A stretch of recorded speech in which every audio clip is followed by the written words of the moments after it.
Hello! Recently, I finished up a series of YouTube shorts called Practical Techniques for Low-Budget Filmmakers. I have a link below for it, but if you prefer not to listen to the same theme song over and over again, I'll just give you a quick summary. This all started a couple of years ago when I was watching a film and thought, hey, I could do that in my movie. That might not sound like much, except the film I was watching was Copland, which has a budget of $15 million, and right now I'm reduced to scratch tickets and betting on the Leafs trying to raise money for my own stuff. In any case, realizing that this was a technique that I could use in a different way but with a similar effect, I suddenly found myself preoccupied with trying to find more.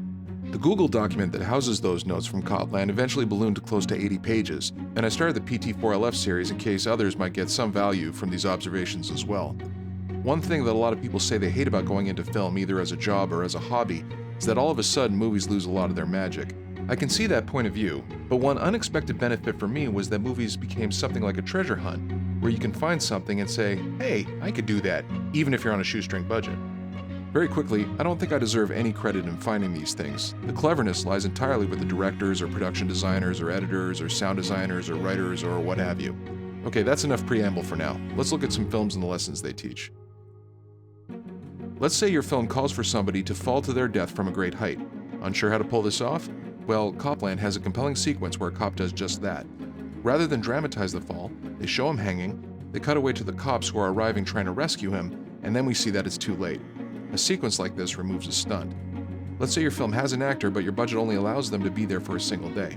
Well, The Last Seduction has great banter back and forth between Bridget and her lawyer. By having their conversations always over the phone, they can easily shoot out the actor playing the lawyer in a single day.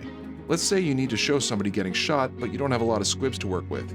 In Heat, when Van Zandt gets gunned down, rather than show all 3 bullets in the same shot, the sequence is actually built in the edit, cutting down the number of required squibs from 3 to 1. Meanwhile, Chill's assassination in Batman Begins doesn't even have the best squib work, and yet it doesn't matter because of the editing. Person of Interest has a fun elevator scene where there's a bunch of gunshots, but we don't need to see any of them. Lethal Weapon has an example of credible blocking that allows you to get away with not having any blanks or squibs.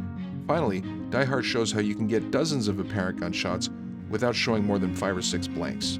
Let's say you want to depict a sequence that normally requires a bunch of special effects several times, but you only have the budget to do it once or twice. Back to the Future shows how you can use the tells of the sequence, flashing lights, sound design, wind, etc., to have the sequence happen out of frame while still feeling credible and present. Let's say you've got a dangerous sequence, but you don't want to put the lead actor at risk. Silence of the Lambs shows how to establish the risk on a wider shot, before then punching in for a tighter shot where the hazards can all be controlled and secured out of frame. If you want to make it seem like a hazard is very close to a character, or else show a character getting struck by something in an open, realistic manner, Tinker Tailor Soldier Spy shows how long lenses can help you out. Let's say your scene calls for one character to do a bunch of busy work for the benefit of another character, but there could be annoying audio issues and the reset might be a pain in the butt. The Hunt for Red October shows Admiral Greer making a coffee for Jack Ryan, and solving these problems by having it all happen just out of frame enough that we kind of see it, but most of the noisy parts we don't. Let's say you want to record a conversation in a place where it's going to be too difficult to capture clean audio. Brick shows 2 characters talking at the beach, and the eccentric style of the film's look allows for creative compositions that make getting ADR a cinch. Let's say you want to have one character brutally attack another character. Out of Sight shows how one impact can get you a free second strike so long as the character struck falls out of frame or behind some object in the foreground. In Django Unchained, there's a fight scene between 2 slaves that shows how you can extend the stunts quite a lot simply by having other things in the area you can cut to that are also worth looking at. Finally, The Dark Knight shows how you can send somebody face first into a hard surface and use either blocking or the boundaries of the frame to obscure the point of impact. Let's say you gotta kill somebody in a grotesque manner and aren't quite sure how to do the stunt or special effects for it.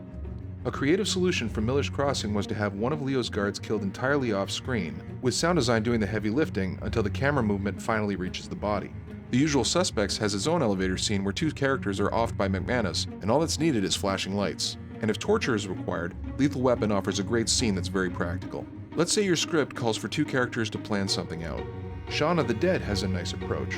Rather than have it exist entirely in the dialogue, you could dramatize it, and by having the plan refined, you can use the same shooting setups multiple times with subtle differences in the action.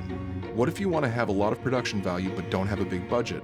The Eternal Sunshine of the Spotless Mind shows how a bunch of inexpensive props can be used to showcase a deep history between the 2 main characters. Election, on the other hand, has a bunch of instances where cheap-looking props not only don't hurt the story, they give it added credibility. Finally, Memento shows how you can essentially turn an inexpensive prop into a vital storytelling element just by exploring the boundaries of what that specific prop has to offer. There are a few hidden lessons in the short series, so if you want to watch them individually, like I said, I'll have a link in the description below. That said, here's probably the 5 main takeaways. Number 1. Sound design is a great way to depict things happening that we can't see, either because they're obscured or they're entirely out of frame. Number 2. If you do something on screen really well once or twice, you can often get away with insinuating it happening several more times, saving you on the cost or the risk. Number 3. Showing the beginning state and the end state of something is often enough for people to fill in the blanks of what the middle action was that caused things to change. Number 4. Anything, no matter how cheap, has potential production value. Number 5. Audiences don't necessarily need perfect gunshots from squibs and blanks.